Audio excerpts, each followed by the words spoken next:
Mereka mensyirikkan saya tak bilang kita ya. Nanti kalau saya bilang kita, rupanya ada di sini Salafi, lo aja kale kata dia kan.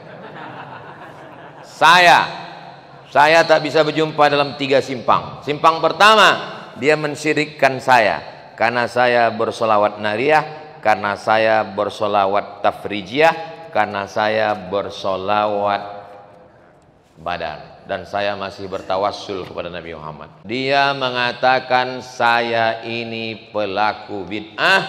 Kalau sudah pelaku bid'ah berarti dhalalah. Kalau sudah dhalalah berarti finnar. Maulid Nabi bid'ah, Isra Mi'raj bid'ah, halal bihalal bid'ah, nuzul Quran bid'ah. Yang ketiga, tidak boleh mentakwil ayat mutasyabihat. Saya mentakwil ayat mutasyabihat. Ar-Rahman 'alal arsy istawa. Allah bersemayam di atas aras. Saya mentakwilkan. Allah bukan duduk di atas aras. Allah maujud bila makan. Itu yang saya ulang di khutbah. Allah maujud bila makan. Allah ada tanpa tempat. Bagi mereka siapa yang mentakwil ayat berarti kafir. Saya ini bagi mereka musyrik, pelaku bid'ah, masuk neraka, kafir. Itulah maka benci betul mereka sama saya. 3 persimpangan kita tak bisa berjumpa dengan Salafi.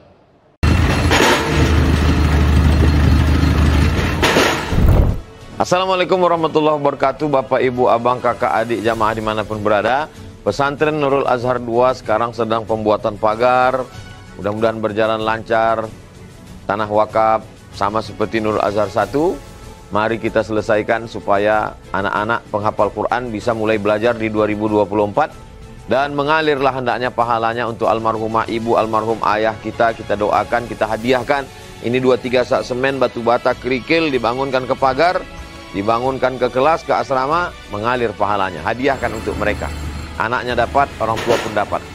Melalui BSI Bank Syariah Indonesia, nomornya 147 6666 Mudah ingatnya, 147 666666. Atau Bank Riau Kepri Syariah 820 11 66666. Sekali lagi 820 11 66666 atas nama Yayasan Tabung Wakaf Umat. Jangan lupa sertakan kode transfer di akhir 01 di akhir nominal transfer. Contoh 100.000 misalnya 100 001.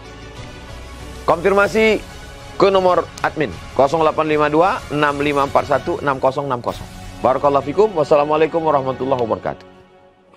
Bismillahirrahmanirrahim. Assalamualaikum warahmatullahi wabarakatuh.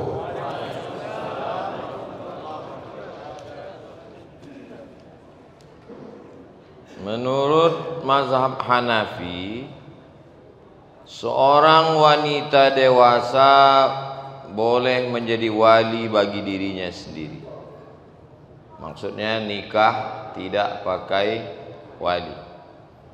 Apakah seorang yang bermazhab Syafi'i boleh mengikuti mazhab Hanafi dalam pernikahan? Seorang perempuan nikah tak pakai wali, maka di Indonesia hukum pernikahannya pakai mazhab Syafi'i. Tidak ada satupun KUA di Indonesia ini yang mau menikahkan kalau tak ada wali. Maka nanti Pak Kua akan bertanya, mana mempelai laki-laki, mana mempelai perempuan, mana wali, mana 2 saksi. Karena sudah cukup semua, barulah ada ijab dan qabul. 5. Kalau tidak ada itu, tak akan mau Pak Kua menikahkan. Kalau ada yang berani menikahkan tidak pakai mazhab Syafi'i, maka dia bisa kena pidana karena melanggar hukum kompilasi hukum Islam Indonesia. Perempuan kalau nikahnya tidak tercatat di kantor urusan agama, pertama, kalau dia menikah tidak ada surat nikahnya, meninggal suami, dia tak bisa menuntut warisan. Yang kedua, kalau suaminya pergi, ditinggalkan setahun, sebulan, 2 bulan, dia tak bisa menggugat ke pengadilan, maka jangan menikah tanpa resmi di kantor urusan agama. Kalau masalah sah menurut fikih, maka menurut fikih, tapi nanti bermasalah belakangan. Yang rugi adalah perempuan. Saya ulang sekali lagi, jangan mau nikah tanpa tercatat di kantor urusan agama mengikut mazhab Syafi'i.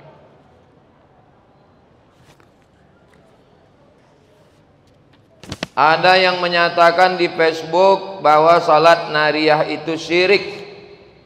Bagaimana menurut Ustadz? Di mana letaknya salawat nariyah itu syirik? Kita tengok bunyi salawat nariyah, kita analisa lafaznya satu-satu.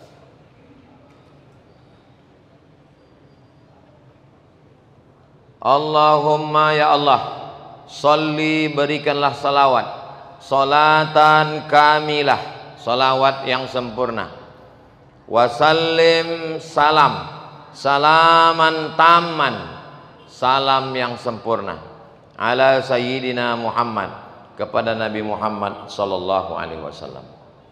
Tanhallu bihil uqadu, dengan salawat itu maka lepaslah segala ikatan kesulitan.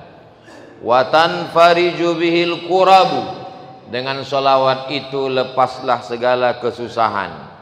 Wa tuqdha bihil hawaiju, dengan salawat itu tertunaikanlah segala hajat.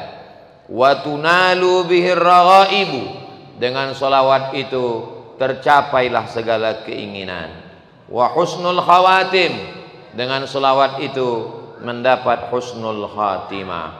Wa yustasqal ghamamu, dan memohonkan turun hujan, biwajhihil karim, dengan kemuliaan Nabi Muhammad, wa ala alihi, sahabat keluarganya, wa sahbihi, sahabatnya, fi kulli lamhatin, dalam setiap lintasan, wa nafasin, dalam setiap nafas, bi'adadi kulli ma'lumin, sebanyak sejumlah ilmu engkau ya Allah. Di mana letak syiriknya? Di mana letak syiriknya? Syirik itu kan menduakan Allah. Di mana letaknya syirik salawat nariyah? Letak syiriknya adalah karena bertawassul kepada Allah melalui Nabi Muhammad. Nabi Muhammad sudah meninggal.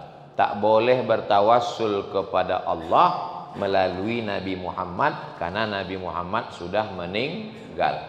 Kalau meminta kepada Allah, langsung aja minta kepada Allah, tak boleh melalui Nabi Muhammad. Siapa yang bertawassul melalui Nabi Muhammad, Nabi sudah meninggal, maka perbuatan itu syirik menurut Salafi.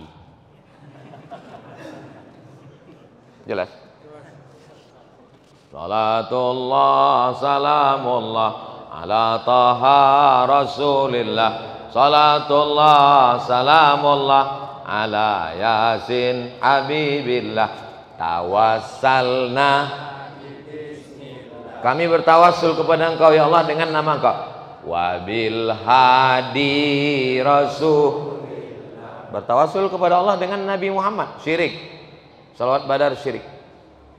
Wa kulli mujahidin lillah bi ahlil badri, 313 ahli Badar, kami bertawassul kepada engkau ya Allah berkat Nabi Muhammad dan 313 ahli Badar. Lebih syirik lagi salawat Badar daripada salawat Tiga persimpangan kita tak bisa berjumpa dengan Salafi. Satu, mereka mensyirikkan saya tak bilang kita ya. Nanti kalau saya bilang kita, rupanya ada sini Salafi, lo aja kale, kata dia kan. Saya tak bisa berjumpa dalam tiga simpang. Simpang pertama, dia mensyirikkan saya karena saya bersolawat nariyah, karena saya bersolawat tafrijiyah, karena saya bersolawat Badar, dan saya masih bertawassul kepada Nabi Muhammad. Saya kalau berdoa tawassul saya 10. Allahumma inni atawassalu ilaika bihaqqi nabiyyika Muhammad sallallahu alaihi wasallam wa alihi at-thayyibin at-tahirin wa ashabihi al-mayamin wan nabiyyin was-siddiqin wasyuhada was-salihin wal malaikatil muqarrabin wal ulama'il amilin wal awliya'is salihin. 10. Berarti Abdul Somad itu syirik. Itu maka dia tak mau mendengar pengajian saya. Karena Abdul Somad itu musyrik. 2. Dia mengatakan saya ini pelaku bid'ah. Kalau sudah pelaku bid'ah berarti dhalalah. Kalau sudah dhalalah berarti finnar. Maulid Nabi bid'ah, Isra Mi'raj bid'ah, halal bihalal bid'ah, nuzul Quran bid'ah, khatam Quran berkumpul bersama-sama bid'ah. Abdul Somad itu bid'ah, dhalalah, finnar. Yang ketiga, tidak boleh mentakwil ayat mutasyabihat. Saya mentakwil ayat mutasyabihat. Ar-Rahman 'alal arsy istawa. Allah bersemayam di atas aras. Saya mentakwilkan. Allah bukan duduk di atas aras. Allah maujud bila makan. Itu yang saya ulang di khutbah. Allah maujud bila makan. Allah ada tanpa tempat. Bagi mereka siapa yang mentakwil ayat berarti kafir. Saya ini bagi mereka musyrik, pelaku bid'ah, masuk neraka, kafir. Itulah maka benci betul mereka sama saya. Sudah saya minta kepada Profesor Akbarizan Ketua MUI supaya kumpulkan semua imam-imam masjid di Masjid Ar-Rahman. Saya mau presentasi 2 jam. Bisa dicari videonya di YouTube, tulis situ takwil, UAS takwil, dapat videonya 2 jam. Isi dari yang 2 jam itu 3. Mereka membid'ahkan saya, mereka memusyrikkan saya, mereka mengkafirkan saya. Jelas? Memang kalau belum makan siang tak jelas memang. Apabila suami meninggal, hanya istri mendapat 1/8, berarti istri akan susah semeninggal suami. Bagaimana solusinya? Seorang suami meninggal, istri mendapat 1/4 kalau tak ada anak. Jadi kalau duit bapak 1 miliar, istri mendapat 1/4, 250 juta. Yang 750 dibagi kepada ahli waris yang lain. Kalau ada anak, bini dapat 1/8, 125 juta menurut fikih. Kalau dipakai KHI, kompilasi hukum Islam Indonesia, harta yang diperoleh dari sejak akad nikah sampai mati, nikah tahun 80, mati 2024, selama 43 tahun ini berapa dapat? Dibagi 2 dulu. Jadi cara membaginya 2 kali. Pertama, harta gonogini dibagi 50-50. 50 almarhum, 50. Waktu nikah berapa dapat? 1 miliar. 500 bini, 500 laki. Nah, dari yang 500 laki tadi, bini dapat lagi. Ada anak apa tak ada anak? Ada anak. Bini dapat lagi 1/8. Nah, jadi lebih kurang dia dapat 70 sekian. Jadi dapat dia 570. Kalau begitu sepeninggal suami akan susah. 570 susah. Antuk kan ketiang 570 susah. Susah susah. Kalau tidak mau dibagi gono gini, meninggal suami, lalu dibagi saja menurut fikih 1/8. Lalu kemudian apa guna anak-anaknya itu? Mana keadilan Islam? Islam itu adil. Kenapa ibu cuma dapat, istri cuma dapat 1/8, lalu anak?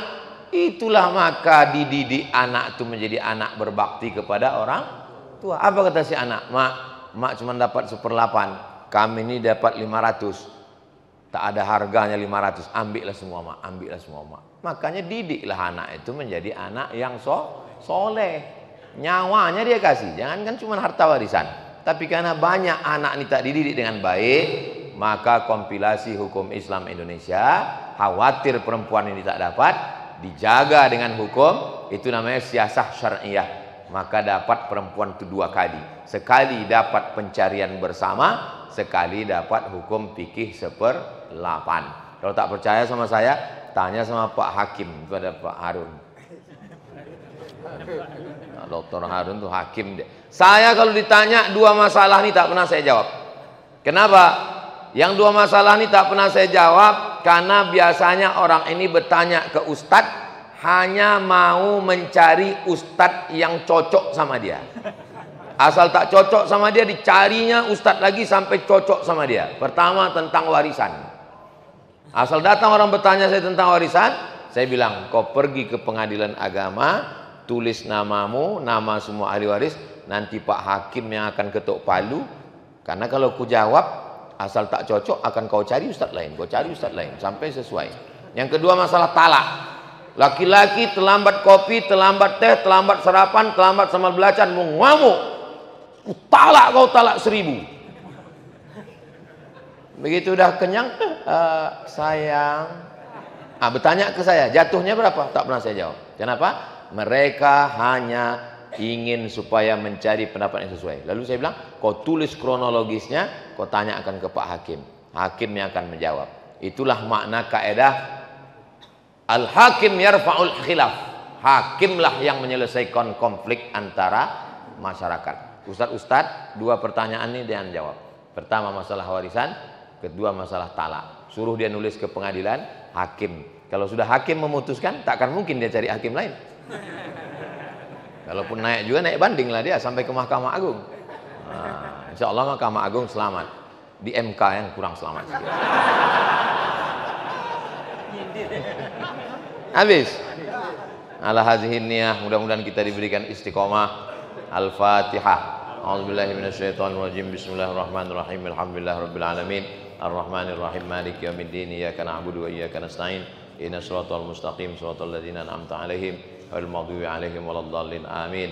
Allahumma shalli ala sayidina Muhammad wa ala ali sayidina Muhammad salatan tunjina biha min jami'il ahwali wal afat wa taqdi lana biha jami'al hajat wa tutahhiruna biha min jami'is sayyi'at wa tarfa'una biha 'indaka 'alad darajat wa tuballighuna biha aqsal ghayat min jami'il khairat fil hayati wa ba'dal mamat innaka sami'un qaribun mujibud da'wat ya qadiyal hajat wa sallallahu ala sayyidina Muhammad wa ala alihi washabbihi wasallam walhamdulillahi rabbil alamin. Taqabbalallahu minkum wa minkum taqabbal ya karim.